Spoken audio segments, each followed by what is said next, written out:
very good morning to you all. Welcome to Sunrise Day today. I'm Chamberlain, so. Well, I'm blessed among men this morning.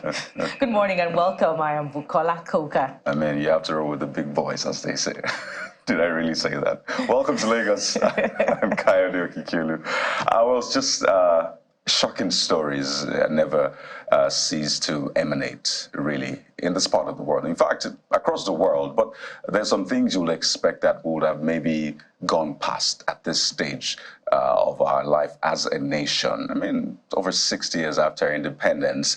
But still, those stories keep coming in, and we'll continue to pay attention to it, especially when it concerns our Commonwealth, when it concerns, essentially what is meant to help our nation do better in terms of revenue, in terms of our natural resources. And just yesterday again, you think it's a previous story that was rehashed, but apparently it's a new one. Yet another vessel suspected to be carrying crude oil, which was allegedly stolen, was again intercepted around Delta State.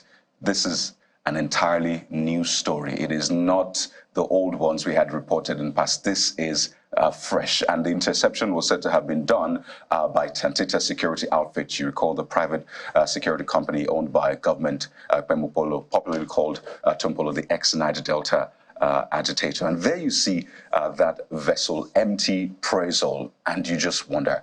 So, yes, investigations need to happen, of course, need to go on this particular one. Let's get to the root of it. But this is what we know so far from the report. So the vessel MT Prezol, as you can see just right there, over 1,000-ton vessel carrying about 8,100 barrels of crude.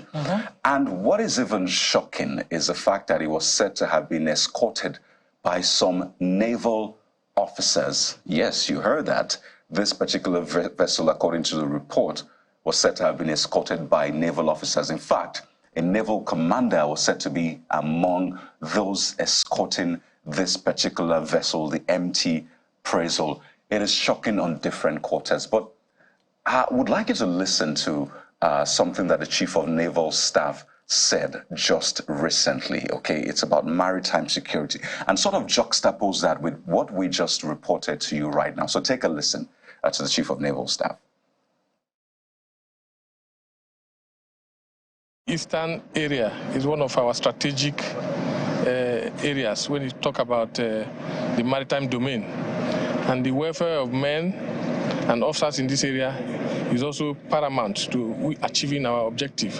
And that's why I have to rush down here immediately to embark on my first operational visit, starting from the eastern area. And this operational visit covers looking at our operational readiness, including facilities that will enhance the welfare of our personnel, which will inevitably lead to high morale and then affect our operational efficiency. That's why I'm here. We've gone around, but now we're looking at this facility, which you can see, accommodation for our officers and men. It's almost completed. We'll just try to speed it up to complete it so that we reduce some of the challenges that we're having.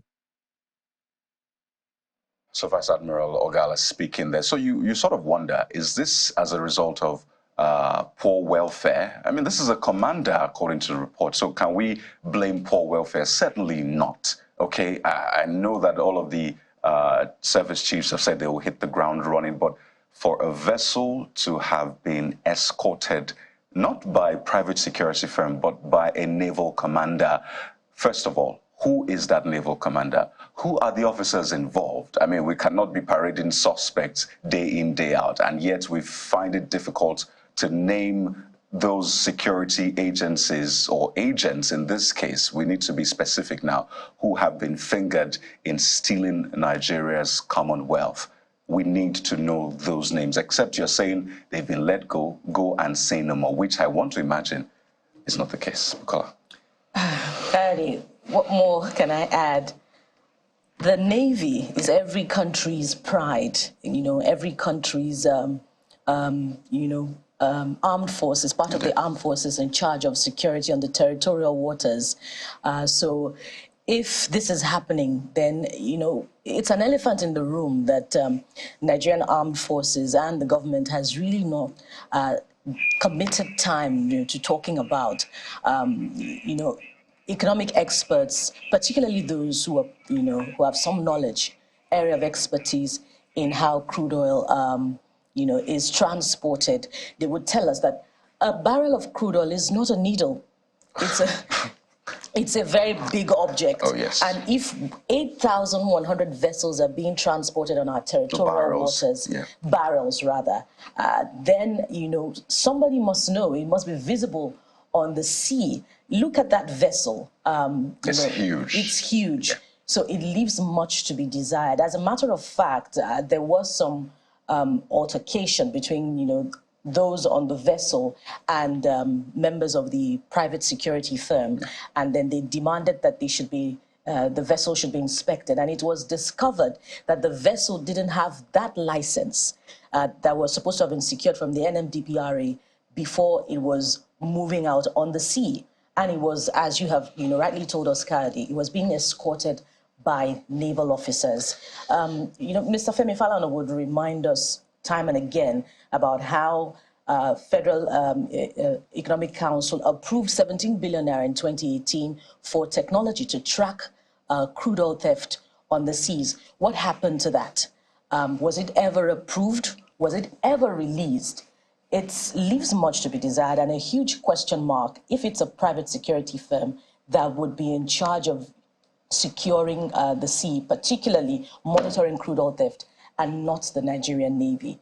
When Mr. Sari Dokubo, the ex-Niger Delta agitator, fingered the Navy for being complicit in crude oil theft, the Navy retorted with a very strong statement saying that he should provide evidence. Can we say this is evidence now? If a naval commander was escorting this, the Navy needs, to do some serious explaining, and those officials, needless to say, should be brought to book. We've lost how much, to crude oil theft in the last how many years? The NEIT will remind us that that's to the tune of 46.16 billion naira.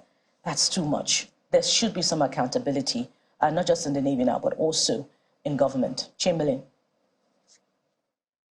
Oh, yeah, I mean, it's heartbreaking. But anyways, look, the thing is this. To a large extent, we're looking forward to response from the Navy themselves, who have said to a statement, need to talk. And then, good to hear and read from what we know that the private security company did contact the NSA and the Chief of Naval Staff, telling what they've seen before they were then asked to take the personnel into custody. I mean, it's good to see that they're on the same page on that one. That happens to be, at least to some extent, what we know of the NSA while he was at the helm of FCC. He goes or ensures that things are done correctly and hoping that that will be the case for all of this kind of scenario forward. And then we also do remember that the president did say, look, anyone who stands in the way of them trying to do things right will be removed. So we're hoping that this will be the first steps, in fact, baby steps of many to come, so that everyone will indeed know that we have to do things differently, so that you and I can indeed say, okay, there seems to be a glimmer of hope for country, for us all to move forward. The military, the armed forces, is a professional service, and they have to be seen in that light, in that manner. If they need the confidence of you and I, these are the kind of things that we expect them to see. And we know that previously, when this kind of things happen, you never get to hear the end of it. After a while, it goes cold. The investigation, everything just fizzles out.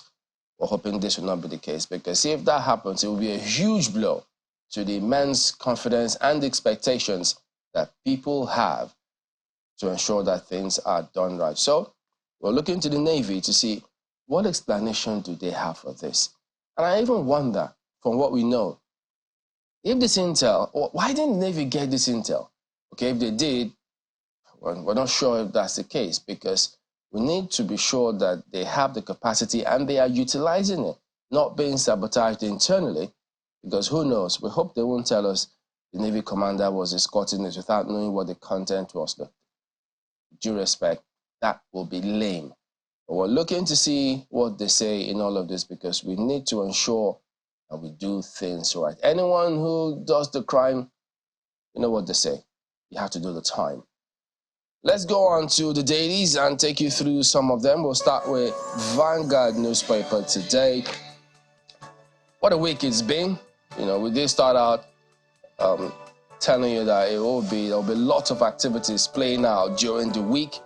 Yes, you had the protest, and then you had that contempt charge against Labour, and that is where they're following up here this morning. Contempt charge will go on indefinite strike August 14 if, as ascribed to NLC, it was part of their statement which they released yesterday after the NEC meeting of theirs, gives August 11th deadline for withdrawal of summons, will face Nigeria's challenges squarely, ascribed to Tinubu.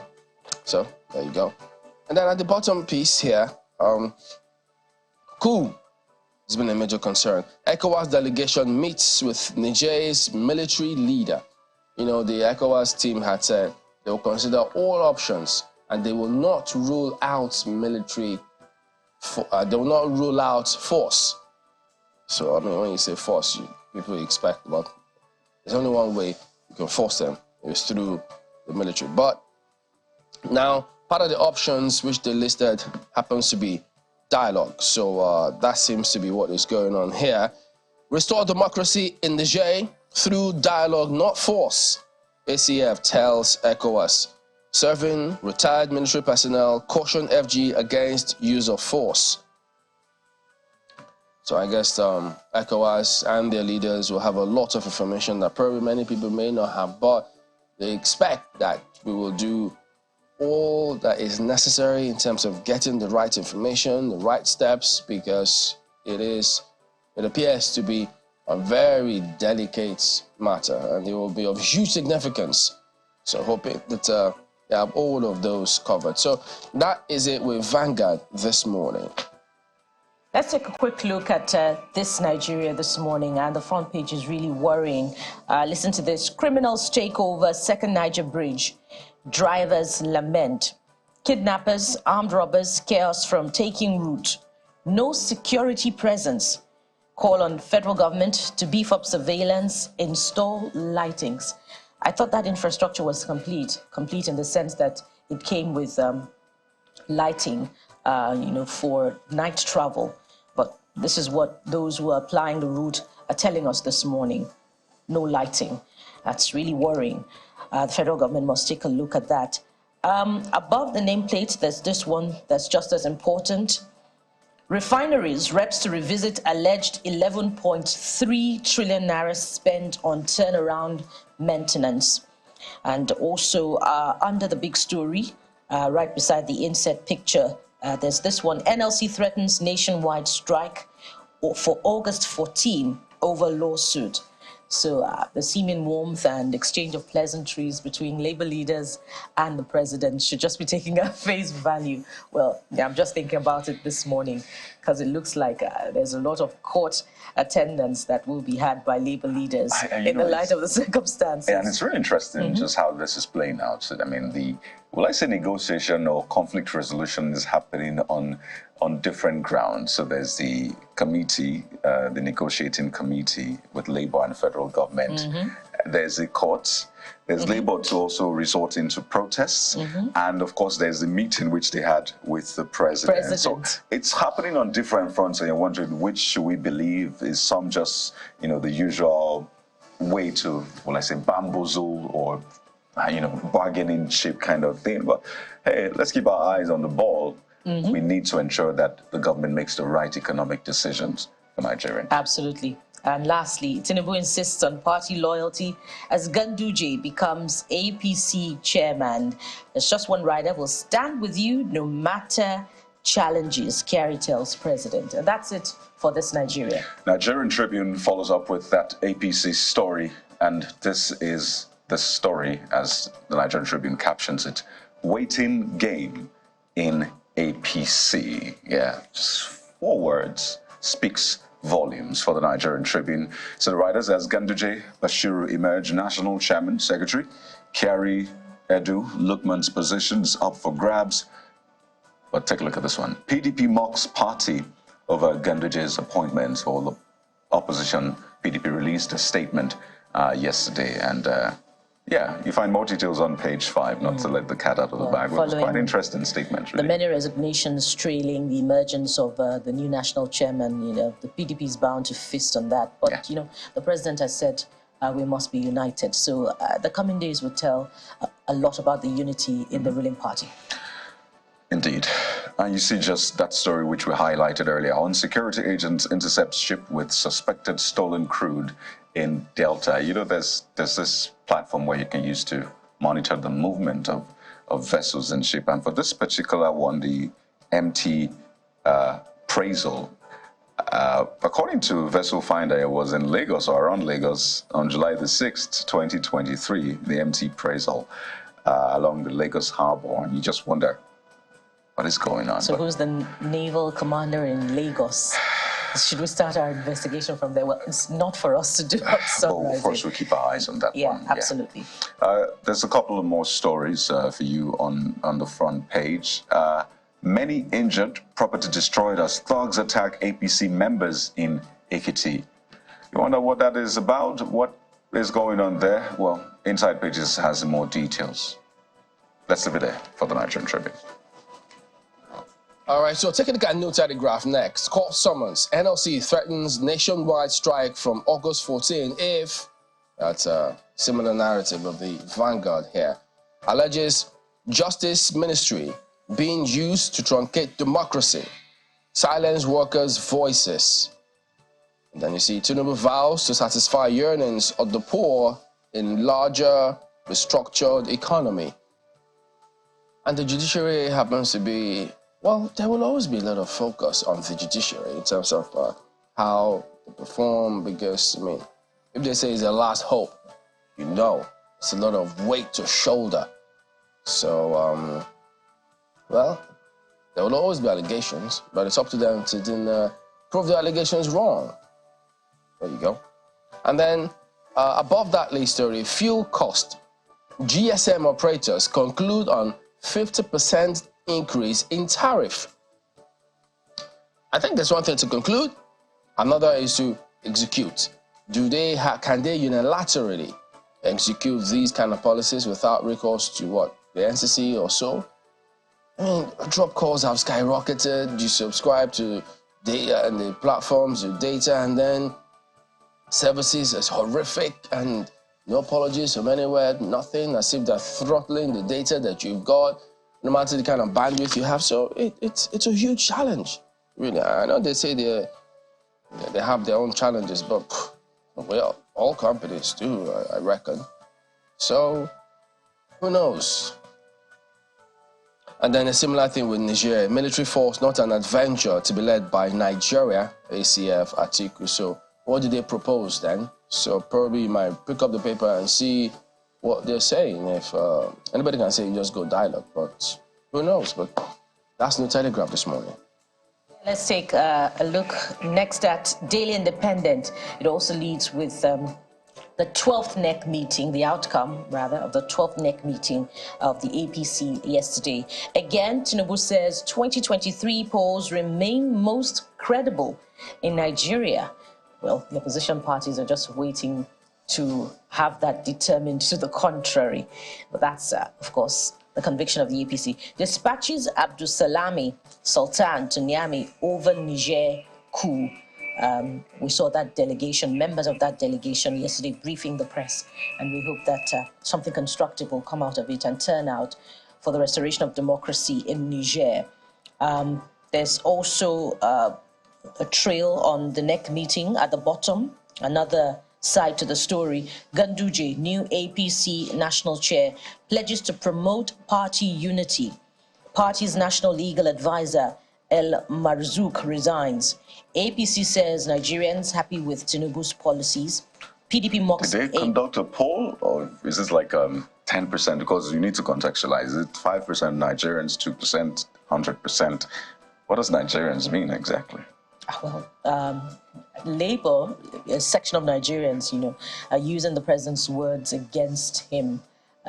from what we saw 2 days ago during the protests, let the poor breathe. So that's one very obvious data right there to counter. Very obvious data. But remaining sets of the population will have a lot to say in that regard. But let's know what you think, really, so we don't dominate the conversation. The last of the riders says, PDP mocks APC over choice of Ganduje as national chair. Of course, you heard that from Kadi just moments ago. And lastly, NNPC begins massive deployment of natural gas as alternative fuel. That's above the nameplate, and that's just as critical. There's a lot of talk about whether we have the infrastructure for the mass deployment of CNG and to meet the needs of the population. With all of these promises that CNG-powered buses are on the way. Of course, trust us to follow up on that one for you. Let's leave it there for the Daily Independent. We must put a condition, though, which the NNPC, of course, put, and that is a timeline. It's not immediate. It's, well, we're looking at 2024, the first quarter. So we need to also put that in context. And the goal is for about, what, 200,000 vehicles. So it is not on ground. And that's the challenge for a lot of people. But hey, big story. Let's know what you think about it as well. But take a look at The Guardian. You need to brace up for The Guardian's big story this morning. Or take a look at what The Guardian has for you. Nigeria's political dynasties wax stronger as poverty deepens. Yeah, and you see, which generation wields the most power and influence in Nigeria? That's a big question, and there's a breakdown for you on the front page. I kind of like the way The Guardian just breaks the story down. There's a silent generation, the baby boomers, the Generation X, that's the Gen X, the millennials, and the Gen Z, and basically talks about the ones that have the most power. Guess who? Well, for The Guardian, baby boomers currently have the most power, with retirement setting in. Millennials are unsettling the mix. So I kind of like the angle to this story. I mean, one for the read, definitely. But definitely. Just next to that one, you see contempt charges, or charge rather, NLC threatens strike if summons is not withdrawn. Yeah, that's also another major one. But I'd like you to just focus on this one on top of the big story. Manufacturers endangered as more Nigerians switch to cheaper brands. It tells a lot, really, that particular story. So what do manufacturers do now? Will they have to compromise, reduce quality, reduce the quantity, so they at least meet up with that price? So that they can retain their profit margins. You know, I mean, it's a major dilemma. And, you know, when they say resort to cheaper brands, it could mean diverse implications, you know, for cables, for food and beverages, for, you know, hardcore manufactured products, phones and all of that. Very worrying. I do hope that cheaper here doesn't mean inferior. I hope it just ends at the price, because I mean, just imagine a building, for example. If you go for inferior materials, you know what will happen. So I do hope that we're not sacrificing quality on the altar of quantity. Yeah, or price at least. Let's leave it there for the Guardian newspaper. Yeah, and guys, speaking of which, the dailies, I mean, media also reporting that the pharmaceutical company GlaxoSmithKline halting operations in Nigeria after several years. So that raises some concerns. So I think we'll explore that and see. We had that as hard times. GlaxoSmithKline to halt operations in Nigeria. So you need to read up on that one and find out what could the implications be for that sector. If we're talking about cheaper and quality, who knows? Local leadership. Tinubu's ministers in graphic map. So they have all of that for you. 47 of them. And how many ministries? How will they? So that means we expect that there will be some new ministries created. I think the chief of staff had hinted on something like that. So the screening continues today in the Senate, and we'll keep tabs on that one for you. But leadership also reports FAN bans taxi operators at Abuja Airport. Guess why? Over infighting. So, I know. What then happens? Is it permanent ban? What will they then do? There are several questions. What will be the implications for commuters now? There you go. That is it with a look at the dailies anyway. So we're back in just a moment and delve into what we've got for you today after this break.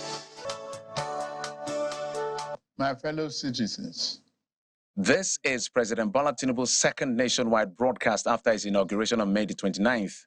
And it comes at a time when the nation is still grappling with the rise in the price of petrol as a result of the removal of fuel subsidy convoluted by high inflation, industrial action by resident doctors, and threat of strike action by organized labor. And the president wasted no time in making a case why subsidy must go and what is done so far. to be blunt, Nigeria could never become the society it was intended to be as long as such small, powerful, yet unelected groups hold enormous influence over our political economy and the institutions that govern it. The whims of the few should never hold dominant sway over the hopes and aspirations of the many. The gains of subsidy removal are already trickling in, according to President Bola Tinubu. In a little over 2 months, we have saved over ₦1 trillion that would have been squandered on the unproductive fuel subsidy, which only benefited smugglers and fraudsters.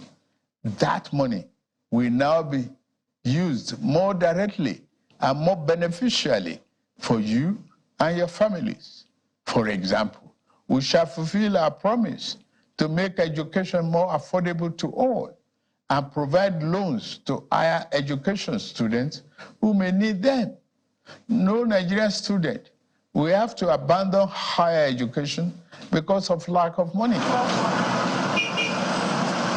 While appealing to Nigerians to show understanding, the president explains how 200 billion naira of the 500 billion naira loan will be deployed to support transportation and agriculture across Nigeria. We have made provision to invest 100 billion between now and March 2024 to acquire minimum of 3,000 units of 20-seater CNG fuel buses.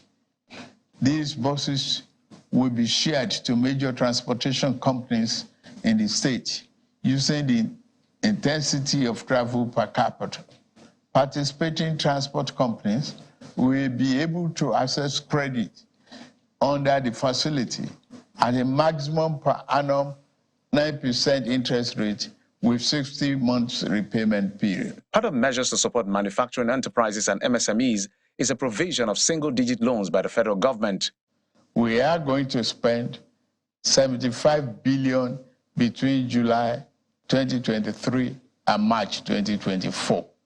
Our objective is to fund minimum of 75 enterprises with great potential to kickstart a sustainable economic growth, accelerated structural transformation, and improved productivity.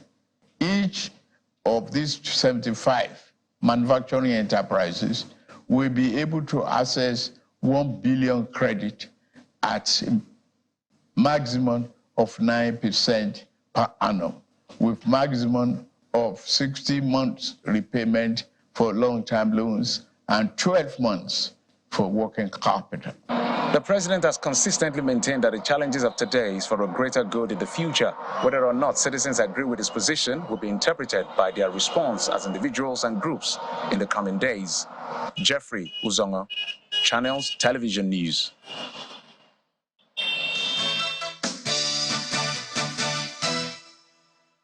All right, welcome back. So to dissect some of those policies and how it will play out in terms of what to expect, we've got some experts here in the studios with us. And Dr. Akin Fakmonda is a former director of Planning, Research and Data Bank, National Agricultural Land Development Authority, that's NALDA. And then sitting beside him is Professor Jonathan Rem, who is of International Economic Relations and also former Acting Assistant Director of Research for the CBN. So, gentlemen, good morning. Thank you for coming on today. Good morning. Good morning, viewers. Now, the speech by the president, he did detail some plan in terms of what to expect. But we also did say, look, we needed a lot more breakdown, what to expect, how some of these things will play out. So, but gentlemen, both of you, you've heard and read the president several times. You must have digested all of these things. So let me start with you, Prof. From your expert opinion, Because many expect these policies of the president and this government to have a huge impact on the economic situation of Nigerians. Do you see this happening with what he's announced? And how soon, maybe? Thank you, and good morning again, viewers. And well, we thank God for where we are and what Nigeria needs today. Clearly speaking, there is a reason for palliative. And the president said it when he was campaigning that he's going to remove fuel subsidy. So, and he justified this because there's no basis for subsidy. Me as an economist, subsidy is something which is not acceptable in macroeconomic theory because it's going to affect my indifferent cost consumption analysis. So therefore, if you give me the money, I may know where to actually use the money than actually saying I must consume this because it is subsidized, because that may not be what I wanted to consume. But the present situation in Nigeria now, because I look at the issue of subsidy, let me let you the environment. The environment is where we have monetary and fiscal crisis, where we have inflation, the productive capacity is weakened. We are hearing that companies are relocating from Nigeria at a time when we want to use this company as an opportunity to actually go into African Continental Free Trade Area. These are the kind of pains that affect me personally. At the time we are saying Nigeria will be better in dominating Africa, that's the time when companies are living to be able to use that particular opportunity to benefit another country. And quite a lot of other things are there. Now, again, is this problem of subsidy that came up, which has added to the problem we face in Nigeria. But more importantly, to add to it, particularly to this government, is the crisis that is happening in Nigeria, which obviously our president is the chairman of all the head of state. Is it going to distract him? Clearly speaking, he has 24 hours per day to work. And he must, it's compulsory, working in ECOWAS, as you actually talk about my head, he must pay attention to some of the issues coming from ECOWAS. The ECOWAS Commission President will continue to send certain development to him. He just said that, I mean, I heard it on the news that the emissary has been sent to Niger Republic. I mean, it has to actually be on the directive of the project. It's not a distraction, but part and parcel of the package you must carry along. So these are the issues. But again, the palliative is necessary because Nigerians has always been under a very serious economic crisis in terms of their welfare. And therefore, the palliative is welcome. It's something that is very important. And the president, I believe, when he was actually campaigning and that he's going to remove subsidy, he must have been thinking of the palliative. I think the fault is that he doesn't have to wait for 2 months before this palliative come on board. He doesn't have to wait until we have this Nigerian Labour Congress on the street and then campaigning the other groups to join them before this thing come up. Well, while the address of the president is coming on, at the same time as we progress, I will let you know some of my own position about some of all those issues, which are the content of the palliative. Palliative is very important, but at the same time, we have to look at how to should be able to implement them. Okay, well, we'll look at some of the highlights of that speech soon. But Dr. Faponda, so from your perspective, I mean, looking at that, the speech and the points that the president reeled out on a broader perspective, first and foremost, do you see it having an impact, and what kind of impact, and perhaps how soon, if I could ask you as well? The bottom line is that there's a big disconnect between the political class, the presidents and all these people, and reality on the ground. Simple, when I had 500,000 hectares of land to be developed, no time. It's like saying, I will build Channel TV tomorrow. It takes years to build Channel TV. To do 500,000 hectares of land, people don't even know what an hectare is, how big. That alone just tells me that there's no thinking by his people. Nobody gave him serious input from the Ministry of Agriculture. Then they talk about maize, rice, cassava, wheat. Is that the only thing that will take the whole society to live on? The next 5 years, so we eat only rice and maize, industrial production, everything. So there's no holistic understanding of the agri sector. And that means the president may not have prepared since he won in February to have set up a panel to look into the issues and produce a project document that is coherent. All we had was just big figures. Our hopes will never be realized, absolutely. Okay, let's go down to some of the key points in that speech, which that broadcast which he gave.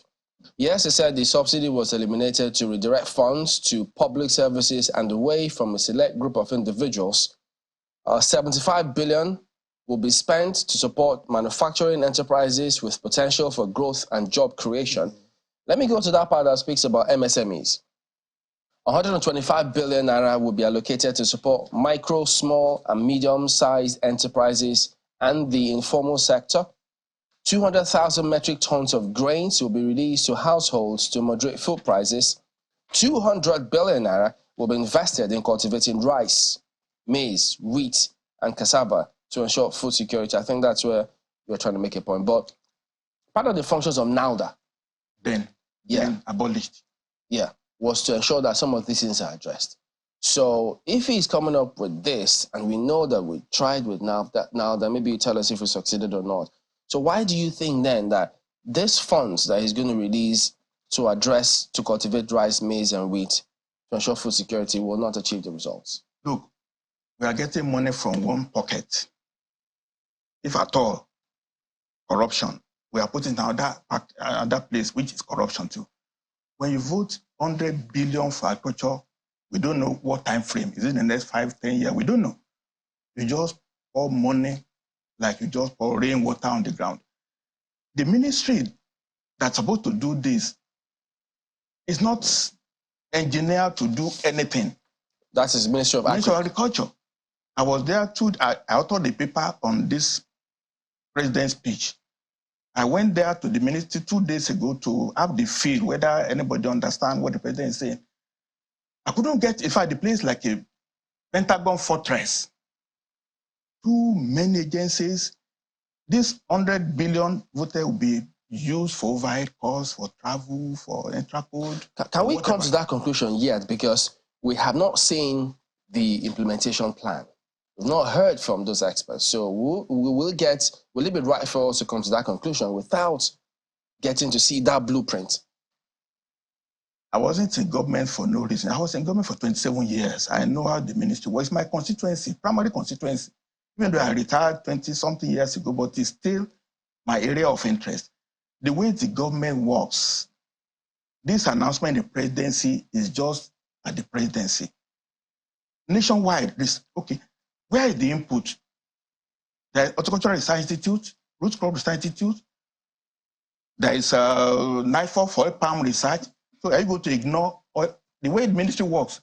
Only those crops now will be funded. All other agencies of government will be abandoned to their fate. They will not have funding. So we just have bureaucracy. And, okay, federal government has no land of its own.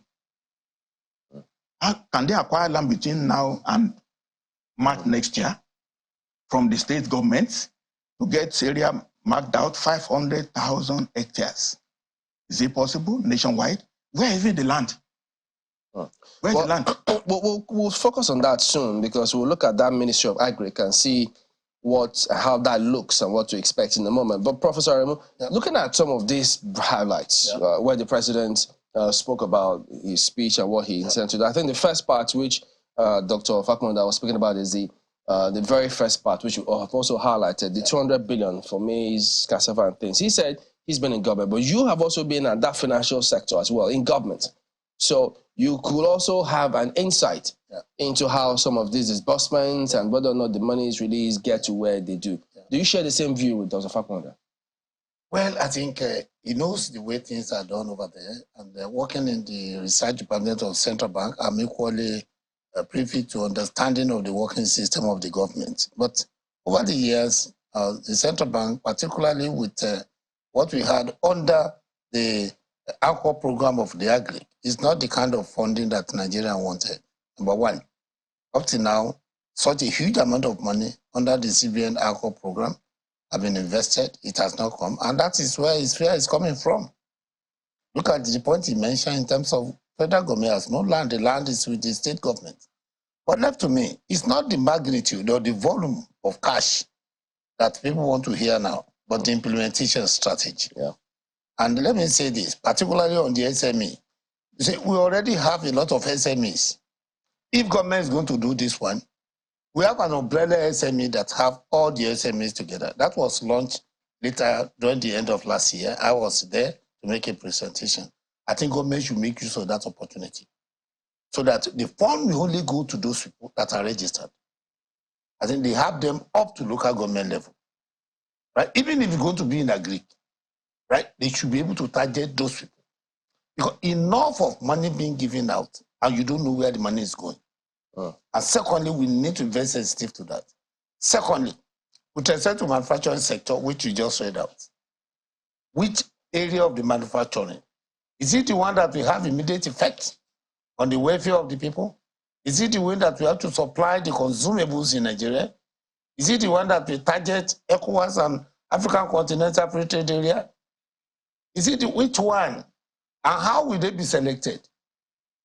Right? So, and then what are some of the problems they were facing because the money should go? And then also, how are they going to structuralize the money in a way that you don't just give the money, but it's going to be as if the World Bank give loan. When World Bank give loan, they make sure they even supply the equipment so that nobody can divert it. So is it that approach that we are going to use? So just as you rightly said, the strategy must actually be in place. We need to know the strategy. But he talked about having been in government all that while, 27 years. So he's seen several strategies when they come out. And for what he's seen, he says he didn't achieve much. Yeah, that's, you see, during his own time, quite substantial. In my time, I retired from Central Bank in 1992. And then just as you say, acting as a director, we follow monetary policy to the letter. I remember in one of the meetings in which Olaf Vincent have to disagree with the government. And then we come to research department where I work. And my director of research, and then also, actually said that, well, this is what government is going, but this is what we are going to do in research. Do we have the same kind of Central Bank today that we tell the government this is the way monetary policy has to be followed? So during my own time, everybody do his work. This company I'm hearing they are folding, I was in charge of 15 of them. They were moving quite well. Whether in Ikeja Industrial Estate, Sansara Industrial Estate, Kano. So if I could just jump in, pardon me, what was the disconnect? What was the difference? Because both of you have been in research. And we know research is a lifeblood of success of any organization. So why is it then that at that point, in spite of the research and everything that happened, many of those policies never succeeded, as you highlighted, Dr. Fagmada? Well, as I made the point earlier on, I'm not too hard. Actually, our society is not configured for seriousness. We take life too unseriously. This announcement we have now, no institutional member to even find out what happened in the past. If they are aware, there used to be Green Revolution, there used to be Operation Feed the Nation, there used to be D-Free, then there was NALDA. All these things happened. We are not learning from the experience of what has been. That's the essence of research. You research into what had gone, you now project into the future. Okay, NALDA was established in 1992 to a model after FELDA in Malaysia. FELDA started in 56, it's still on up till now, uninterrupted, 1956. In our own case, we managed NALDA for 8 years and the government of Obasanjo abolished it. Okay, that NALDA, we were trying to develop only 55,000 hectares of land in 5 years. We couldn't achieve more than 35,000 because we have to get land from the state government. It took maybe a year or two to get the approval for the land, to survey it, to do the soil testing. You can't just farm anyhow. So there's no research, no thinking, intellectual rigor into anything we do. We just announce in all aspects. That's hard to take because, I mean, several people that say they are working very hard to make sure this is happening. Work. Could it be that they research, but some of the authorities don't take it on board? Those are two different things. The work has been done by research, but not being implemented. Couldn't that also be part of the scenario? I gave a report of NALDA closure in 1998. I have a copy, I shared it.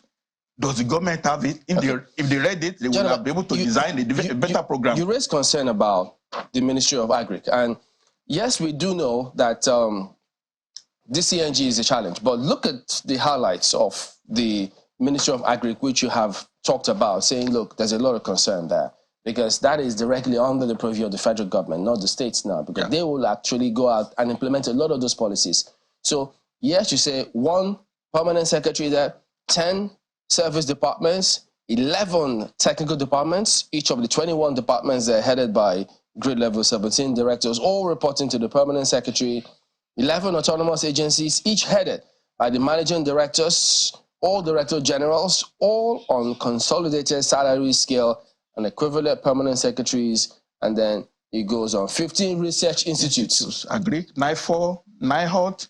It means we're doing something. Each one of them. To get research right. Yeah. 15 of them with full complement of staff nationwide. And then Prof has been a vice chancellor. Now there are 3 universities there headed by vice chancellors too, under the same thing. All this now to spend this 200 billion. And most of the money will go to there because the salary is paid. They are doing nothing. This money comes now for their travels, for extra code. They don't have 1 hectare of land to cultivate the federal government with all this bureaucracy. Wow. They don't have it. The state government have to approach them before you can find out 100 hectares of land in Bayelsa State. Can you get 100 hectares of land in one location in Bayelsa State, in Rivers State, in Akwa Ibom State? Difficult. Can you get it? You can get it in maybe Katsina, but you can't get it in the southern states. So southern states will bog down with this thing. So what will your solution be? What do you suggest? See, this centralized agriculture is not it. Farming is farm business, not just to plant maize behind your house. It's a super skyscraper thinking that goes into farming in other countries. We are just joking with agriculture, and we have been joking with all over the years. We just grow 1 hectare there and there. If you want to do plantation agriculture, all these institutes are just idle staff. They are not utilized. I can make both to say it on national television. They will not be consulted. Otherwise, NIFO will just do oil palm in its own area. You know, NIFO will do vegetables in its own area. Root crops will do tubers and root crops in its own area. You have to specialize in ecological areas. There are 5 zones in Nigeria ecologically. Okay. The mangrove, the forest, the savanna, the Sudan, the Sahel. Each crop has advantage in each of these 5 areas. But when you decree only maize and rice, cassava and wheat, do we even know what happened to wheat? We grew wheat during Babangida time in the northeast area. Does anybody find out what happened to the wheat program, wheat bread? Even Jonathan was eating wheat bread on television those days.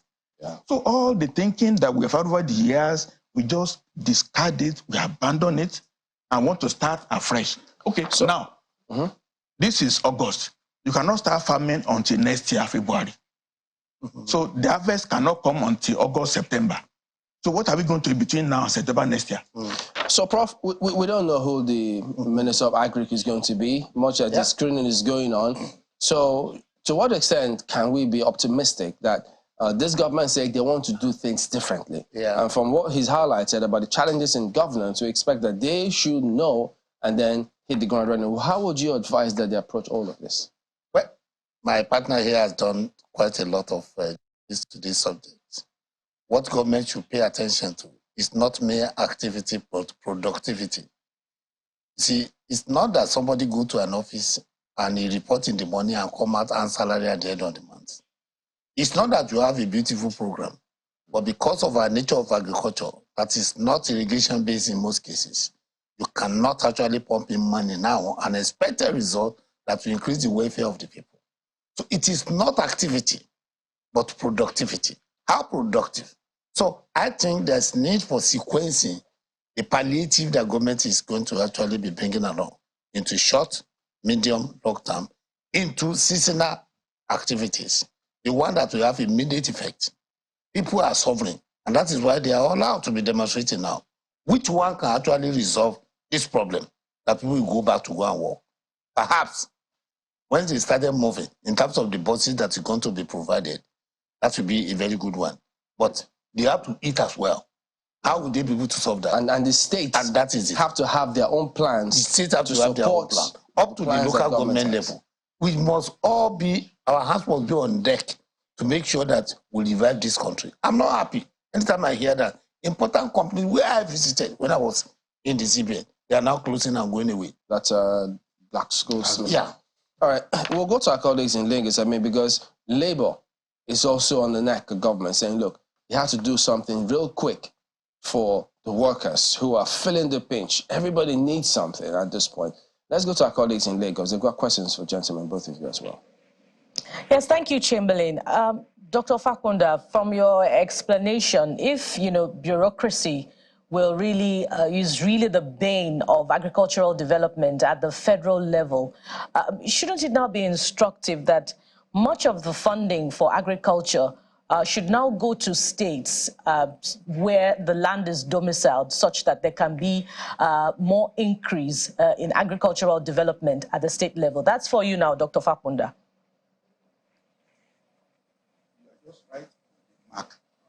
If the government were to say we don't have any land to cultivate, we're in Abuja, or we are marked money, once you produce and we audit what you have produced, there's a matching grant for you for various crops. You don't need to say which crop.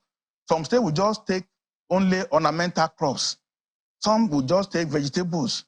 Some will take whatever crop. But we list all the crops and give a notice. There's 100 billion naira to be given out. Please do whatever. By August next year, we'll come and monitor. We give you a matching grant.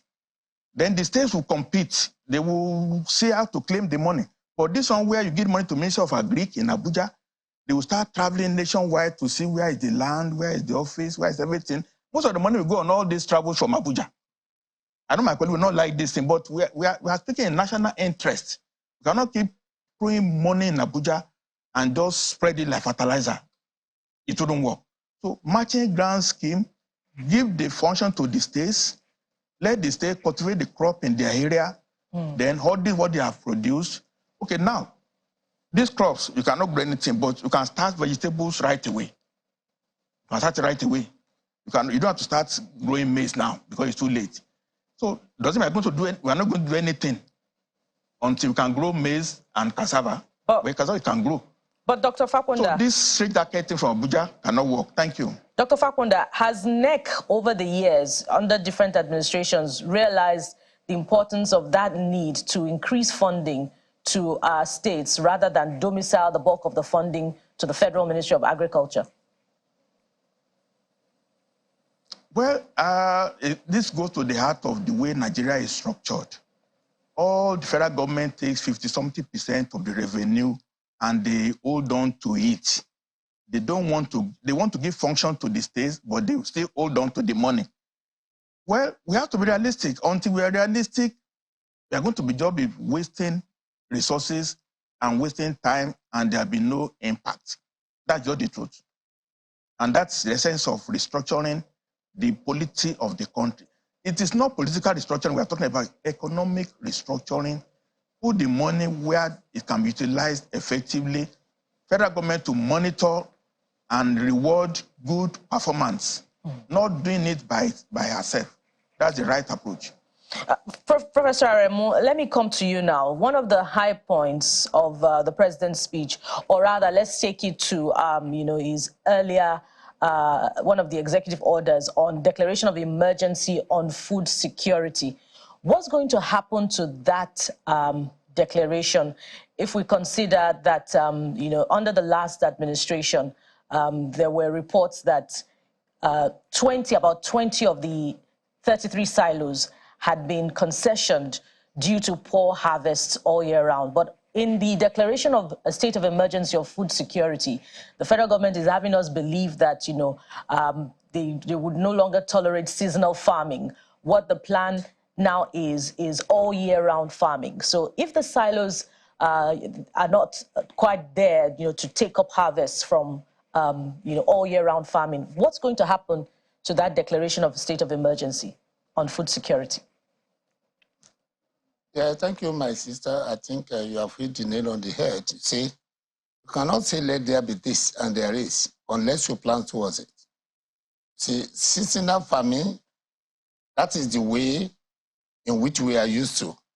Dry season, rainy season, and my colleagues here have said that. But before you can actually make a planting agriculture to be all round, you have to make sure you pay attention to irrigation. Have we done that? That's the issue. Because if the land is not irrigated, I mean, I've gone to quite a lot of countries in which you buy corn at any time. It's not based on whether it's rainy season. So for us to be able to get out of this cannot be short-run planning that will affect the welfare of the people now. But it can be part of the focus. And just as I said earlier on, it is not mere activity now, but productivity that will touch on the welfare of the masses. Which one do we do immediately? All-round farming, yeah, that's a good one, but can you do it now? Is it possible? Which one do we do now that will make people to start working? Labor will go back to their office. And then we shall start to do things. We need to prioritize, sequence the current situation so that Nigerian economy can be productive, not mere activity. So I mean, that would be my position towards it. Whatever program is announced under the palliative scheme, which the president actually talked about, there should be a sequence. Sequence to take care of the immediate need of the people. People need to move. The transportation cost is too expensive. I have some of my staff are now talking that they cannot come to office, and that's a genuine demand. What do I do? Right? Also, prices of food are rising. Are we going to continue to fast or go empty stomach and then be productive? No. So this is the kind of a thing. Let us look at the sequence of the palliative, adjust them correctly, take note of the one that have to be done quickly, and the one that will come later in terms of irrigated land, in terms of making sure that the state government that are to own the land, they're actually being given that enablement to be able to do the farming. And the monitoring aspect of it must be something that is solid.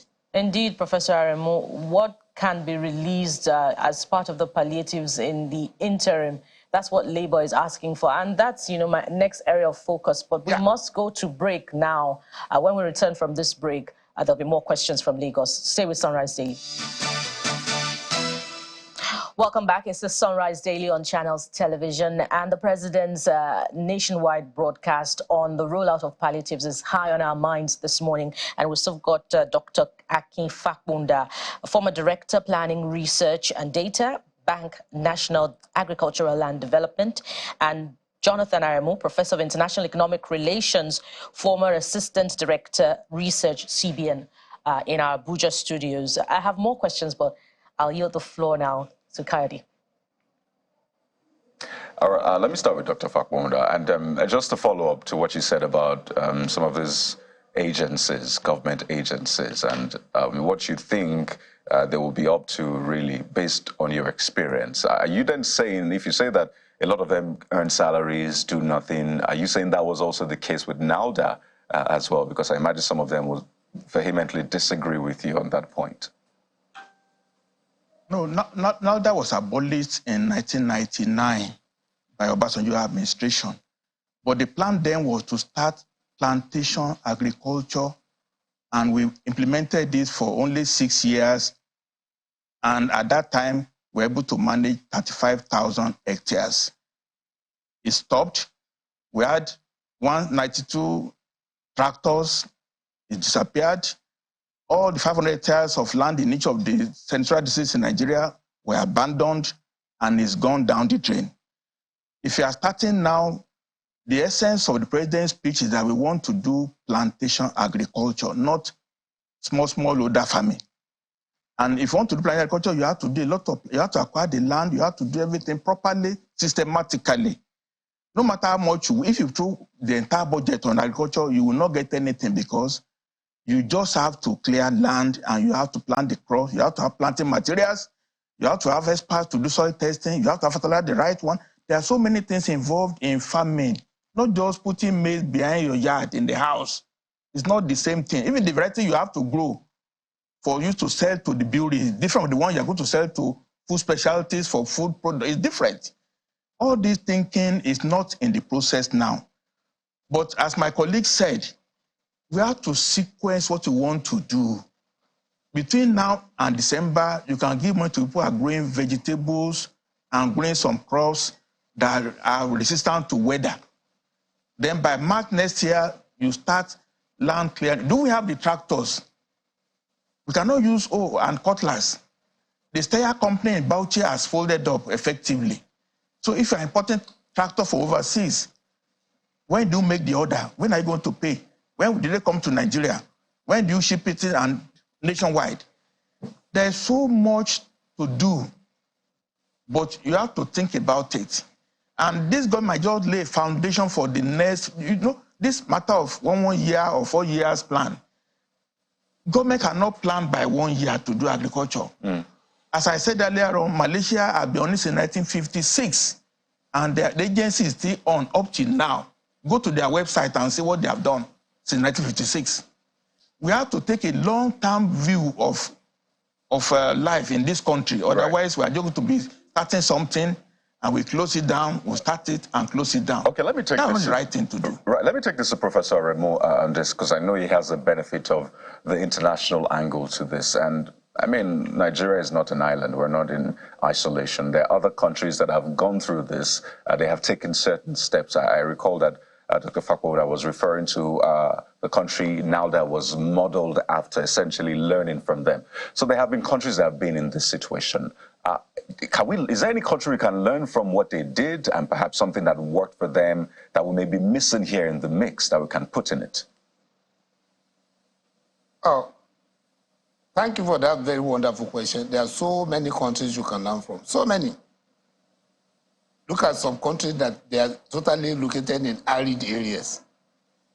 Argentina is a country, we have pampas of Argentina.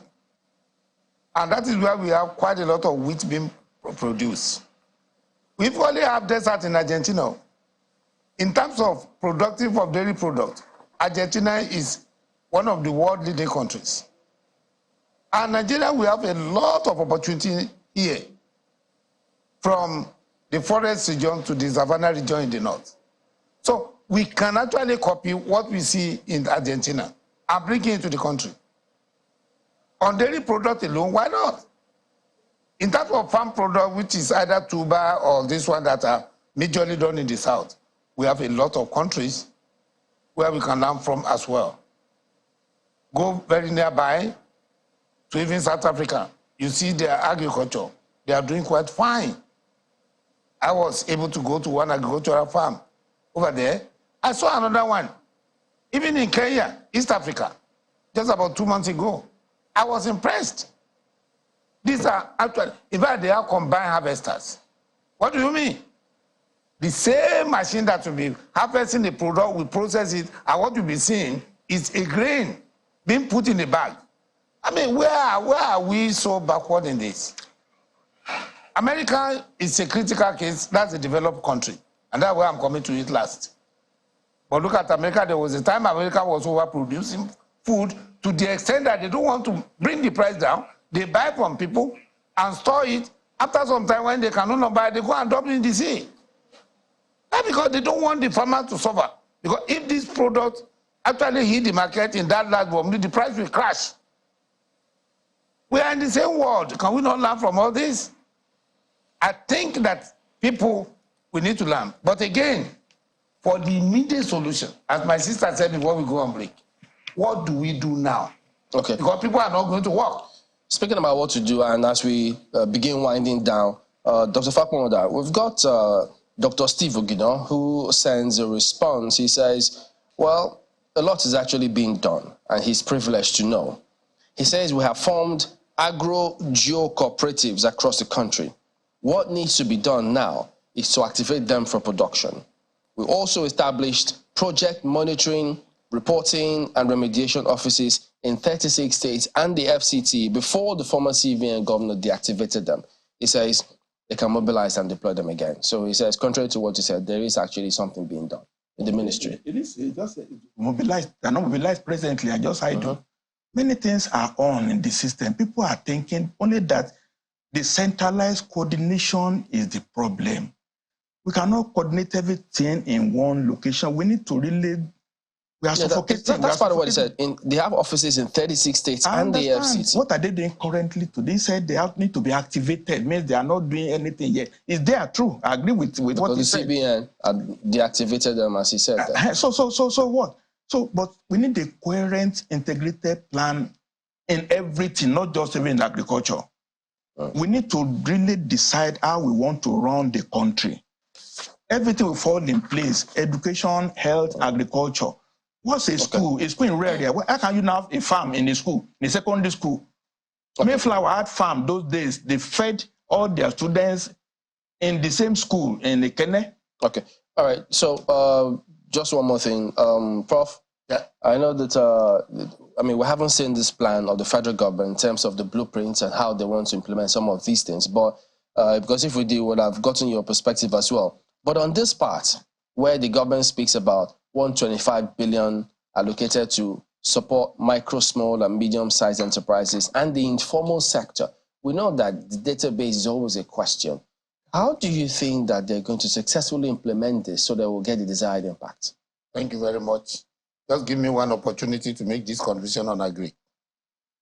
In terms of agri, there are 4 processes which government need to pay attention to: the input into agriculture, the production of it, the processing of it, so that it can be sellable not only in Nigeria but in other African markets, as well as the marketability. These are areas of investment: investment in input, investment in production, investment in processing, as well as investment in marketing. Now, back to the issue of the small and medium-scale enterprises. I said earlier on that the small and medium-scale enterprises in Nigeria now, there's quite a lot of association, NASME, National Association of Small and Medium-Scale Enterprises, right? 2, NASI. That's another. Yes. NASI. Yes. Then we have SMEDA. NASIMA equally have some members with them. And just around November last year, all these associations met and they have an umbrella institution under them. So to me, this money they are talking about should not go to all these small they are talking about without actually accessing the umbrella organization that know the members. Let everyone that wanted to access it register and let them be known. So that will not be like the anchor project of the CBN in which money went away. Now what you can see is padded rice that were put on the way to airport so that you can see. And the thing disappeared. The second day, the price of rice started going up. All right, gentlemen, we have to thank both of you for coming on. Dr. Akin Fakmoda, former Director of Planning, Research and Data Bank for National Agricultural Land Development Authority, NALDA, as well as Jonathan Aremu, Professor of International Economic Relations, former Acting Assistant Director of Research for the CBN. Thank you both for coming on today. Thank you, viewers. Good morning, viewers. Thank you, sir. All right, we'll still have a lot of grounds to cover, but we'll kick off in Lagos when we return in just a moment. So did you meet with the president? Yes, we met with him. Okay. What were the issues? The issues are the same issues that led to the protest today. Okay. And we have, he has expressed his position, made some commitment, which are taken side by side with what the National Assembly said, the Senate said, and we're taking it back to the office with our colleagues there to review it and release a document on our next line of action. We have gone deeper into them. You know, the brokers are broader issues, but there are 1 or 2 things that need immediate attention. No one person can call it off.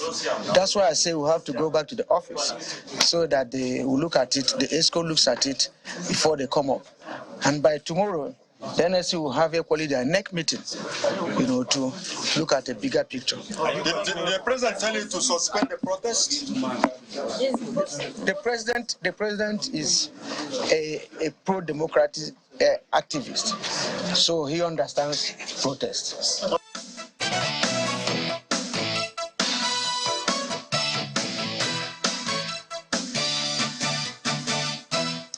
Welcome back. Mr. Pascal Odigwe joins us right here in our Lagos studio. He is a business and financial consultant. It's good to have you on the program, sir. Thank you. I imagine that you've been just going through everything happening in the country, from the labor side, from the government side, particularly the average Nigerian. I mean, we could say the vulnerable people who have been hit the hardest. And I wonder, how are you internalizing all of this? Thank you, and good to be back to channels. I think the issue is a challenge to everybody, top to bottom. But most importantly, those at the bottom are feeling the heat so much. And I think that the government that is presently in charge needs to become a little more strategic. And let me take a small swipe on the president. You know, he's able to identify skilled, smart people. He built Lagos. I mean, the campaign trail was that he was going to phase out subsidy, which, by the way, had to go. But I'm quite concerned about what quality of conversation is happening, the rigor of thought that is happening before policies are released. What they have done is to put this government on a damage control mode now. So they're getting reactionary. And that is a dangerous thing for any government. And the people. See, if the government doesn't succeed, it affects the people. So what they're doing on the regular basis now is, okay, how do we resolve this? When people raise up their mind, okay, how do we resolve this? You're fire fighting. They need to take on the narrative again. All those, and permit me to call their names, all those Wale Dunes, all those people that are his core team, get back to the drawing board and think governance. You don't need to grab the headlines and then people are not seeing any solutions. What is going on is a clear indication that some of the policies are populist. And when you go populist, in other words, we seem to be doing something, you're going to get reactionary positions. And my thinking here is that though subsidy needs to go, I watched him through his campaign. This was supposed to be phased. However you kill a cow, the cow is going to be dead. So it doesn't matter whether it's going to be phased or not, but you need to have thought through what you're going to do. And by the way, I don't like the word palliatives. I just don't like it. Nigerians are not beggars. Is it because you don't have a need for palliatives? No, not because of that. Because palliatives is short-term. I'm a leadership consultant. I run Jeff and O'Brien. And what we do is this, and I tell people who come to my class, I hate to hear the word low-hanging fruits. Because the moment you concentrate on the low-hanging fruits, you lose sight on long-term. What is the tree going to produce in another 6, 7, 8 months? The palliatives are 2, 3, 4, 5 months. And you create a sleaze fund. Really, anytime you throw money at problems, it will swallow it. This is very interesting because the guests we had earlier, they looked at the speech, Dr. Faponda and Professor Harmo, they looked at the speech, broke it down. And for Dr. Faponda, for example, he said, some of these things are long term. They won't happen up until at least a year. He talked about the agricultural angle to this. And he's like, a lot of people need help right now. And I imagine you would agree with him on that. And they were more particular about how this will be sequenced and done in a swift manner. The expression is hit the ground running. But for you, you don't like palliatives, you don't like low-hanging fruits. Some would say maybe because your hand can reach the fruits that are hanging really high. But for the majority of Nigerians, millions of Nigerians who are poor, they need something as at yesterday. So don't you think that's a bit elitist? Yes, you probably don't like what do you call it, populist policies, but you have to be also realistic. Claudia, let's look at the past experience. We had a Ministry for Humanitarian Affairs. She comes on television, tells you that there's nobody thinks that did not receive a handout. The vice president of the past administration was doing trader money. Tell me somebody that you know that got the money. Apart from the things they say on television. Would that be fair to expose them on television? No, but the point I'm saying is this. Tell me somebody you know, I know. Maybe after you can tell me that your cousin, your brother, your father got this resource, this money. Well, when you do such things, you create a sleaze fund. You will enmesh the place with people trying to grab. There are things you can do, and I want to say them here. Critical things you can do. There are three sectors that government has over the years are giving Nigerian subsidy. One is electricity. Two is PMS. The third is FX. They have removed two. They will remove the other one. They only held back. Are you talking about electricity? Yes. They only held back because of the pushback. The point I'm making is this. You knew, and everybody knows Tinubu had to be a bullish leader. You want to do those kind of hard things, and that's what leaders are known to do. My concern is those your strategies that are around you. What did they bring on the table for you to say, okay, when you do this, these are the intended consequences. This will be the unintended consequences.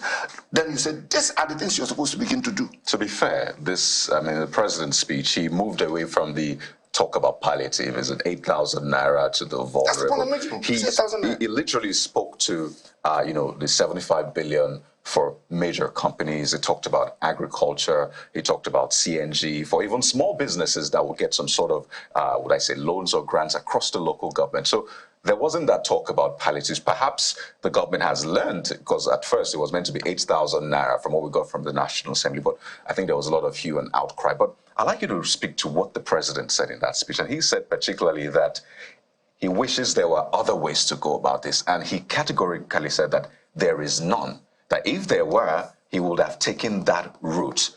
Do you agree with the president on that? I don't agree with him. I can only agree to the extent that this is something that you needed to do. Where I disagree with him is how. You know what to do, you know how to do, then you must know why you're doing what you're doing. One of the things politicians don't get is that I don't think they love the people. And that love is that fair to say? No, it's very fair. I can tell you I've been here. For all of them? I've been no, not all of them. Okay. I've been around. I can tell you. How will you release 500 billion and then you give 70 billion to the National Assembly? And are they looking for palliatives? Well, what are you talking about? You said you don't like the word. Yeah, that's what I'm saying. What are they looking for? Why will you give to the judiciary? Let us assume I now like palliatives. You give them, you give us 500 billion, you give Nigeria 500 billion. Then you took 35 billion to the judiciary, 70 billion to the National Assembly, that you could have done in a normal process of appropriation. Why will you put them in the so-called palliative? So the point I'm making is government should go strategic. And these are the things they should do. Yesterday, or maybe today, I don't even know when they're going to. NNPC is going to commission an independent power project in Gwagwalada. And kudos to them. They should replicate that in the 6 geopolitical zones. And with a mind to put it in all the state capitals, go for the things Nigerians are going to buy and create alternatives. That's one. 2, tell Nigerians, and this is where labor comes in. Labor needs to also to be strategic. They should stop asking for, things that the government can quickly do. Tell the government to tell you what they want to do with the refineries. There are 3 of them: Warri, Port Harcourt, and Kaduna. Port Harcourt and Warri, I hear very reliable sources, should be on board by the end of this year or first quarter of 2025. Well, the president said that. 2024. Now, my concern is we've been hearing about Dangote. So Nigerians don't trust leadership anymore. So government, Tinubu must come and say, I hold me responsible. These refineries are going to work by March 2025. So labor can hold something. Do you know why it is important? I believe in PPP. I believe that it's a private sector driven individual. Government has allowed individual institutions to bring in petrol and all that. Dangote is even bringing petrol in spite of its capacity to produce. If you have these refineries, they will serve as a check. Because the price of crude all over the world is the same. What people pay for is logistics, shipping, demurrage, all those kind of things. So the point I'm making is, if you produce at home here, you will knock off the cost of, at least the cost of logistics, at least offshore logistics. Then you just deal with the pipelines and all. So I am of the opinion that government should do things that Nigerians will pick up their pieces all over. The vulcanizer will work, the barber will work, without going to the filling station to buy petrol to put in his generator. That's the point I'm making. There should be some strategy, some thought, some rigor of thought must occur. at the leadership level in governance. By the way, government should not go to Niger. They didn't fight you.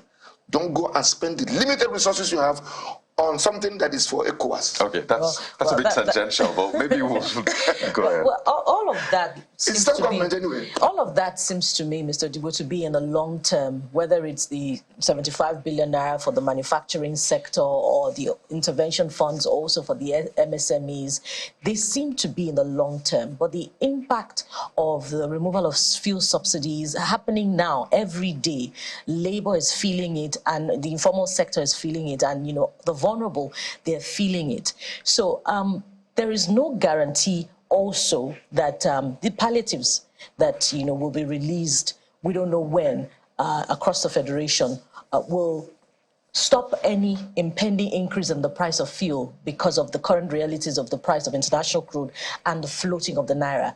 So it seems like we're in dire straits. In the light of the circumstances, what options are open to labor? Let me, okay, maybe I was going to answer what is options that are open to us. The moment this happens, a lot of people, private sector people, have adjusted what they pay their staff. We've done so, even though we're not in the news. I'm sure you heard it about Zenith doing the same, and government even mentioned, the president even mentioned it. Commended it. So what's wrong with you doing it as a government? What's the problem? Oh, inflation, right? Well, the president actually spoke about doing a wage review that is coming. Because the effect is happening every day. That's what is called increased cost of living allowance. It's anchored on the percentage of inflation. That's the latest thing you just do. What is the percentage of inflation now? 20%. Increase people's salary by 25%, at least for now. I know that will throw money into the hands of people, but they will be able to deal with basic issues. These people, I want to back my hair somewhere. The man who came to back me was striking. He came in sweating. He said, no, I like to take it. Yeah, later he said, okay, I don't have the money to pay. That's the point I'm making. So we need to be a lot innovative and stop with the planning is good for the long term. But the ones you need to do quick now, just do it. But that's another area of concern. Even though if there's an increase tomorrow, the realities remain the same. They're still going to buy, goods and services, purchase goods and services at the, skyrocketing rate.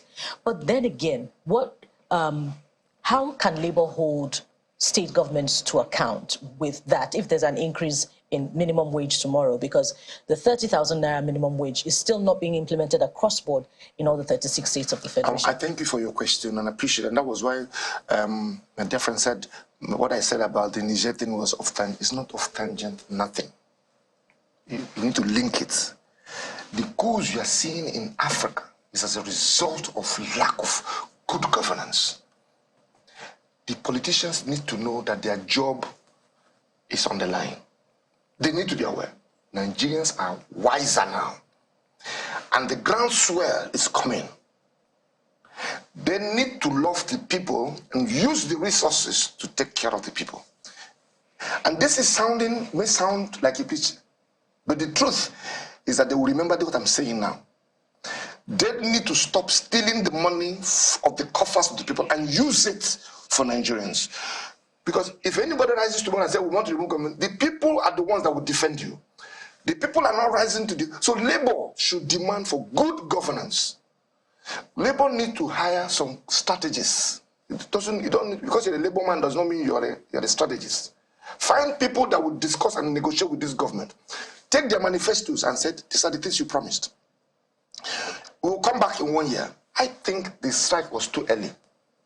Give the man time to understand the strike or the protest. Study the process. He has put him. Hunger is not waiting. Just as I said, they put themselves in a cul-de-sac, a hard place. So labor was forced to do it. They didn't need to be insisting in less than 100 days in the office. But the only strike... They didn't need that was unnecessary. Is there a rule as to when or how it should take to because you need time to plan. You need to organize. If people trust you, they'll say, okay, it's coming. If your wife is cooking and you're hungry in the parlor, you'll be smelling the food now. But if the woman is eating inside and drinking water, you say it's coming. After some time, you go to the kitchen and say, what's going on here? So the point I'm making here is that... Pardon me, you say Labour needs to hire strategists. Yes. Strategists that Labour has are the state chairman of the NLCs and TUCs at the state level. The concern is that they're beholden to the state governors. Can they pull their weight? That is the point I'm making. They should understand that the people, their responsibility is to get those who are holding these levers of power to own up and execute their projects. It is those things, if these things I'm talking about are done, a typical Nigerian will be able to... I travel around the world. Nigerians are able to have a can-do spirit. Let there be basic things. Nigerians can fend for themselves. Look at these channels. Use your channels as an example. I've been coming here for many years. I mean, when you were somewhere in Maryland, look at you today here. That's the spirit of Nigerians. It flows from top to bottom. So you give Nigerians the basic things, they will take care of themselves. They don't like to. We're not beggars. What we're asking is that you do key critical things, and they can take their feeding from there. They can take their lives from there. It's not rocket science. It is no, and that's why I'm holding the strategies around Tinubu responsible. If you cannot hold Tinubu responsible because he's not a president, those people that are around him, they should not become politicians. Well, the box their job is to keep making sure that the president is on the small and narrow path. At the end of the day, the buck stops at this table, so he'll be held responsible as well. But thank you so much. Don't pity me. Oh, yes, because he sought the job. Mr. Pascal Odibo is a business and financial consultant. Thank you so much for the passion and for your time on the program. Thank you very much. Thank you. Well, we'll go to break now, and when we return, it's a sad story, but we're hoping that we'll do right by the victim and hopefully prevent a future occurrence. Stay with us. Dr. Wairi, late Dr. Wairi, sadly, is what we're looking into now. Well, the NMA had declared indefinite strike in 3 hospitals on the island here in Lagos. But let's take a look at some of the issues, the updates to that. We're keeping our eyes on this, but let's take you to the candlelight procession first before I introduce our guest on the program this morning.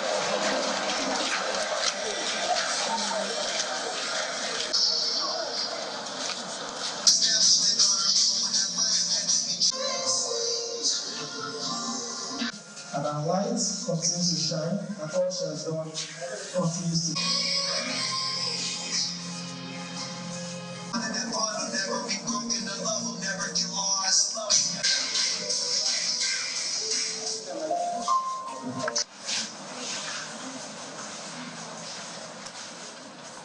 So that was a candlelight procession for Dr. Wairi Diaso, a medical officer who was undertaking her housemanship at the Lagos State General Hospital, Odon, Lagos. She died as a result of an elevator crash. And I mean, it's a story that is heartbreaking on different levels. But let's bring you the updates. We're joined in our Lagos studio by Dr. Benjamin Olowojebutu, who is the chairman Nigerian Medical Association in Lagos. Thank you for joining us on the program. Good morning to you. I mean, I think this particular incident resonates with a lot of Nigerians because we've had to visit hospitals. We've seen, the situation of hospitals, the equipment, the working conditions, and this happens. And it just reminds a lot of people that, one, this could have been me in the first place.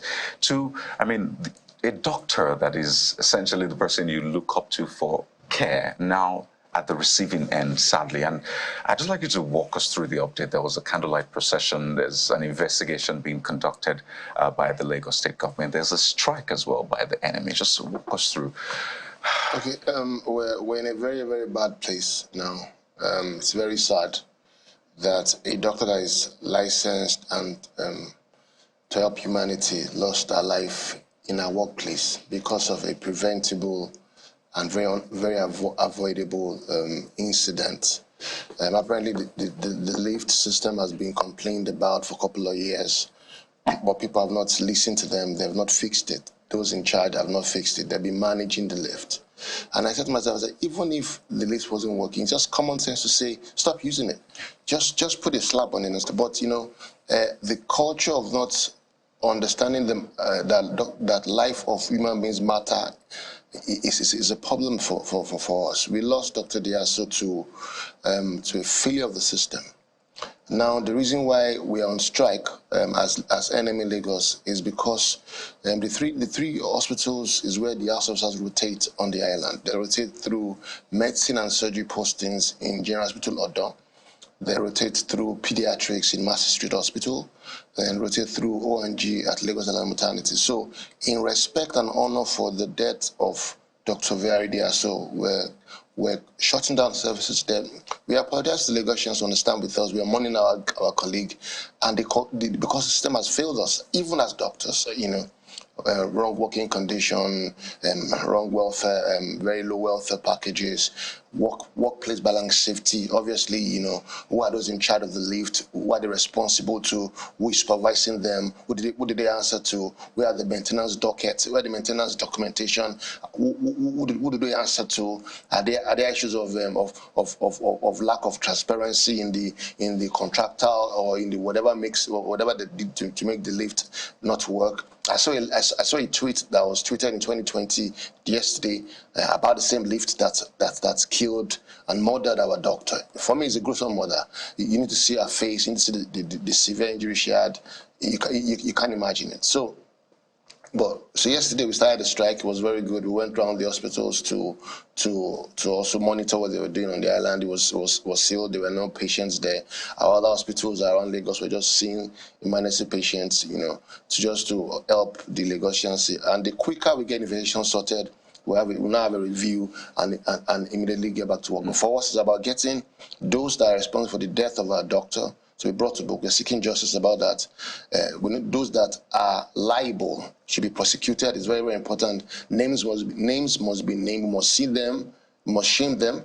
It mustn't be business as usual. This alone for us, we want to use the death of this doctor, of our doctor, our colleague, to change the space of healthcare in this state, so that we can truly be an excellent state. Because we say we're a state of excellence, everything that is in this state must be excellent. So this for us is very important to change the outlook of healthcare, the supervisory role of healthcare, and also the passion for the people, for the common man.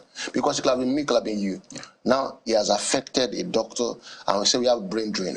This is one of the things that causes brain drain. When the working conditions are not suitable, people leave the country. Now we have lost one doctor that's supposed to be treating another 6,000 Nigerians. So the economic value, the social impact is massive. Massive. We're in pain. This is very, very gruesome for us. It's very painful. Every day we think about it. We can't even drink. We can't even eat. We can't even sleep. I mean, seeing her picture, it's sad that it took the death of someone to now get attention. Do you know what our father told me? Our father told me, so ourselves, NMA Lagos and Medical Guild is one of our associations that is that sits on all the doctors employed by Lagos State government, Medical Guild, and I want to thank them for what they've done thus far. In the committee Lagos State set up for the inquiry, they're going to give us a recommendation and feedback on our committee to know way forward. The father said to me, so my daughter has to be the guinea pig for way to fix just a lift. 2 weeks to finish housemanship. He was looking forward to it. The daughter was looking forward to seeing her father that you've tried. I went to a private university. You spent a lot of money on me. It was a lot of investment. And he was looking forward to it, to join our family. And 2 weeks to the end, the system killed and murdered our doctor. No, it's not business as usual. We must find the root cause analysis, and those that killed and murdered our doctor must be brought to justice. So what are the possible areas of negligence? Because, yes, the lifts, and then she was meant to get some care, we understand, or at least the emergency response. So walk us through that. So the lift crashed, and there are emergency numbers to call. Even the lift... Pardon me, where did the lift crash? It crashed from... She punched the lift at 10th floor, and it crashed the ground. To the ground floor. That's the residential... Yes, residential area, yes, where they live, the quarters, doctor's quarters.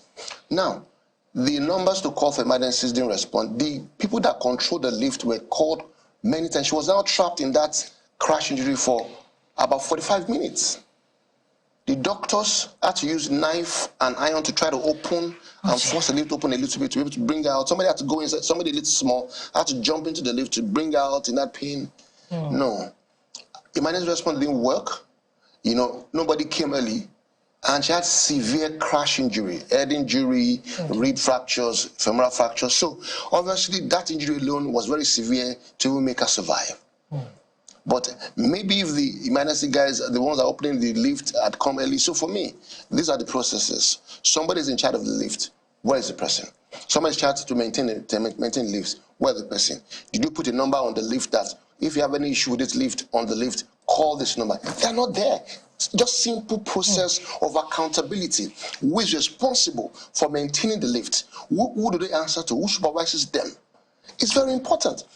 Because if these things are not checked, we will not find the solution. It will not be the same thing like what happened in Ikoyi building. Ikoyi building crashed the other day. We set up panel. What have we seen today? Nothing. But this one, we will not just set up panel. There will be consequences for those that have killed our medical doctor. I know it's really sad, and our thoughts and prayers are with the family of Dr. Diaso and indeed with the enemy. You talked about naming names and people, you know, should be brought to book in this instance. I'd just like you to talk us through what a hospital management structure looks like in a typical state institution or even a federal institution. Okay. And who should be answering questions at this point? Is it the chief medical director or is it the maintenance department of that institution? So there are ways Lagos State does their own agencies. So apparently the MD of the hospital do not have a role in maintaining that building. So I think that's a procedural error for me first. You have a building in your facility you don't have control over. I think it's wrong. So you have somebody else managing a building and you are managing the hospital. So you have to now go through bureaucratic processes to call the person. They say it's LASIAMA, Lagos State Infrastructure Management Agency, are the ones in charge of the quarters. That's the agency, but they don't answer to the medical director. The medical doesn't even know anything about it. So there's no control, there's no collaboration, there's no accountability. So that agency, I think, is a procedural error, which would be one of our recommendations. If you have a building in the hospital that houses medical doctors, the MD of that hospital should be in charge or should know about it or should get correspondence on a daily basis, corresponding or maybe on a monthly basis on maintenance, because it's about medical doctors living in the place. 100 medical doctors. You could have been 3 people, you could have been 10 of them in that lift, and that's what will have happened to them too. So the point is that so that's the procedure. Instead of having a management committee oversee the building, is another agency which they are answerable to other people. That alone for me is a procedure. So for us, if you want the doctors to live in a place, let the doctors be in charge of the place. Let the doctors maintain the place and give them the requisite understanding that these are people that they're answerable to. So the supervisory role for me now is that there's no supervision. Somebody said they employed a facility manager. Facility manager is that she employed a facility site officer. Who are you accountable to? Even the medical director does not even know who these people are, because they're different agencies. So it won't work. There's no efficiency. There's no effectiveness. There's no love. I think the first thing I expected them to have done is, one, apologize for failing the system. You're referring to LASIAMA. Okay, that's the infrastructure management agency. First thing, I expected them since Tuesday to have written a very important apology letter and says, doctors in Lagos, we have failed you. We have murdered one of your members. We apologize. That's what a failing government will do. But till today, nothing. But Doctor, they may be apologizing for more. Is it true, if that is the case, that even in that hospital, the maintenance culture is poor, and apart from that, they said there's no water? Yes, in that same building, no water, no light. They've complained multiple times to this agency, but the lack of accountability, the lassitudinous, the fact that they commonize people's complaints is painful. When you hear our colleagues begin to complain about the things that happened in the last 2-3 years, people that finished house job from that building had to come back yesterday when we did the procession, and they were telling us that this same lift, they were stuck in it 3 years ago, and they've been complaining. So the culture of maintenance, I've asked clear questions, which we have to answer. How do you maintain the building? Who is supervising the maintenance? Where are the dockets? The document that says, I have supervised this lift, I have come, the toilets are working, I have come, there's water, the generator is working, the lift has a UPS that is functional, so when light goes, the UPS powers the lift. Those very small details, and we're sticking it, and we're signing of that. I've gone to see what this man has maintained, and it's actually very true. That is how to maintain the culture, and and I think it's about all of us as a people. The culture of maintaining, because we're not answerable, we're not accountable, we just do things shabbily. But this time, it's not business as usual. Everybody that is involved in this process will be brought to book.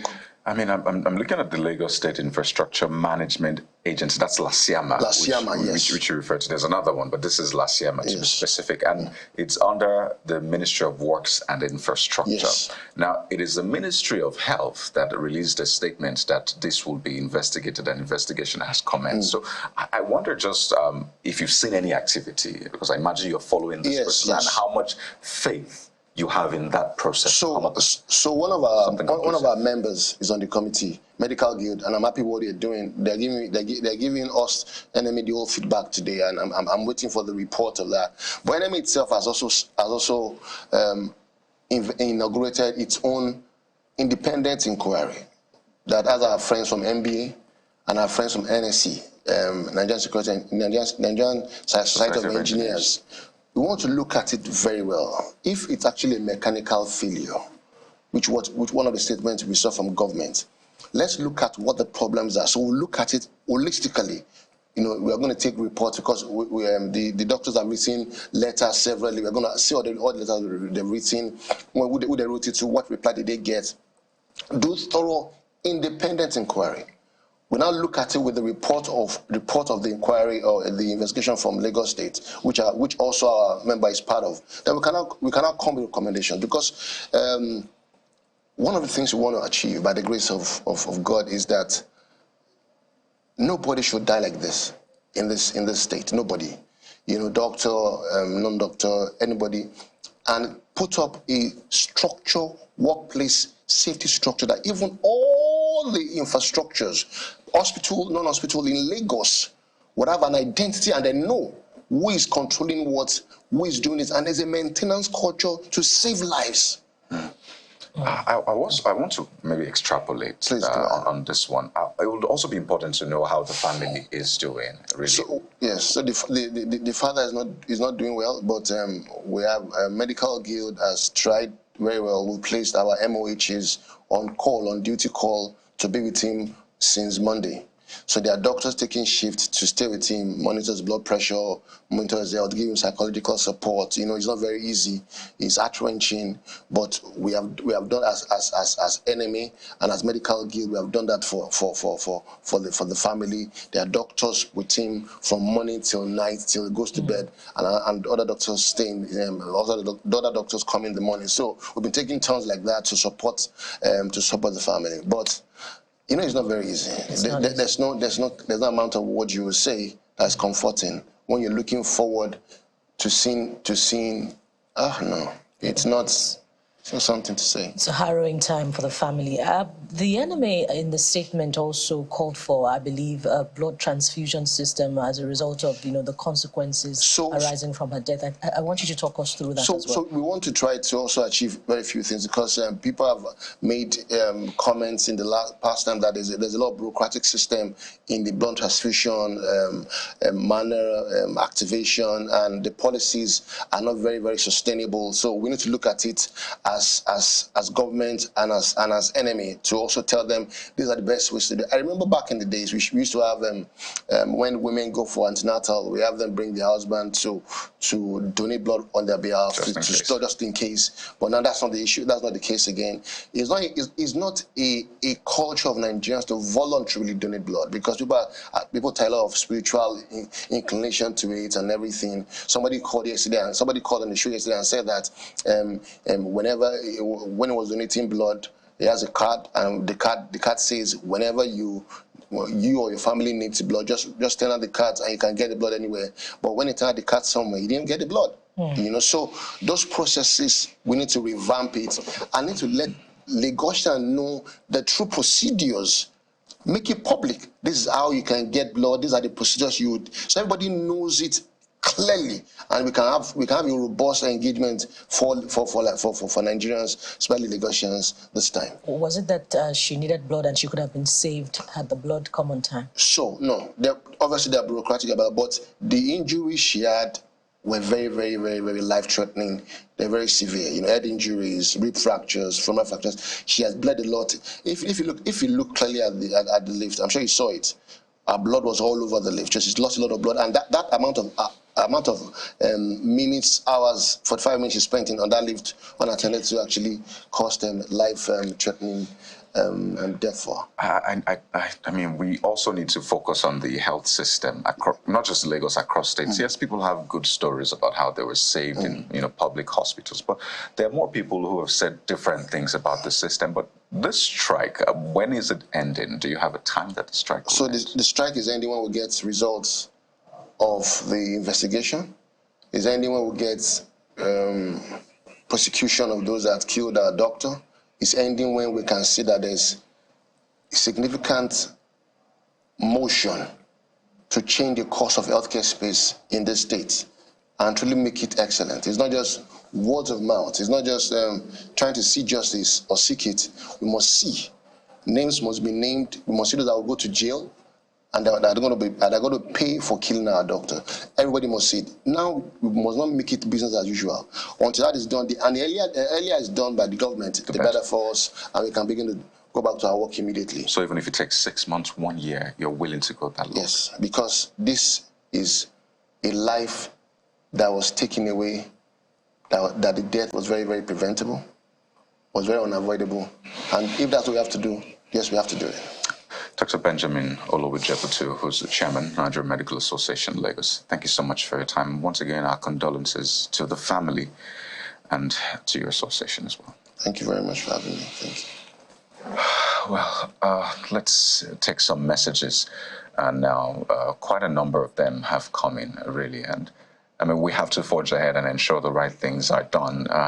This one is from Festus Akimboyewa, and it's on this same issue. It says, while accidents can happen, that a lift can crash from the 10th floor to the ground floor exposes our shoddy maintenance culture. It's extremely difficult to understand why people are allowed to use the defective lift when it was not safe. May the soul of Dr. Diaso Wairi rest in peace. Amen. This one is from Dr. Peter Idialu, and he says it was an unfortunate incident that could have been avoided. My condolences to the family of the deceased. It shows the lackadaisical attitude and poor maintenance culture on the part of management of many organizations in Nigeria. Ultimately, safety is usually at the receiving end, leading to serious injuries and fatalities. A root cause analysis of this incident needs to be carried out to prevent reoccurrence and provide lessons learned to many others. All right, so I got this one from Dixon. He's talking about the cost of governance. He says, while we yet cry to governments to reduce cost of governance, the government continues to take difficult anti-people's welfare actions to generate more revenue, and President Bola Tinubu is busy increasing the cost of governance. How can we have 3 ministers from one state when constituted? Okay, he said we may have over 70 persons as members of the Federal Executive Council. Each of these people may have 3 SUVs with many personal assistants, and it will skyrocket the cost of governance. The revenue from the subsidy removal may be used to service government officials, and all it may mean making the poor to pay more to run the government. And then if I could just add this one from Yomi Ariyo, who says, I am yet to know if actually this present administration of President Tinubu really meant business or not. Nigeria is blessed with brilliant people of the like of your visitors this morning on the program. I don't know the magic the federal government would use to implement what is needed to be done to reduce the suffering of the people. The gentleman really hit the nail on the head. This is not the time to use positions for political statements or planning for future election, but searching for good heads to come together to help us at this critical time of our history. That's Yomi Ariyo. So there you have it, those messages. We'd like to thank you so much for them. Quite a number of them, really. We're glad that you were part of this show. We'll end it here for today. Of course, the conversation continues online, so be a part of this. But we leave with these words. We need to continue to get the right people in the right positions. People that have a passion for service, not just people who want to get what they can or reward for some political, service rendered. But I'm Kayode Okikiola. Well, we hate to leave you on a sad note, but, just a prayer that may Nigeria not happen to us. And a reminder of the president's words, really. He says, we're here to serve, not to rule. So everyone, it's a call to action in all institutions, all parastatals. Thank you for watching. I am Bukola Koka.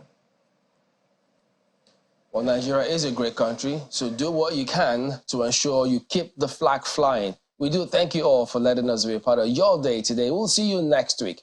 I'm Train Belunuso. Goodbye.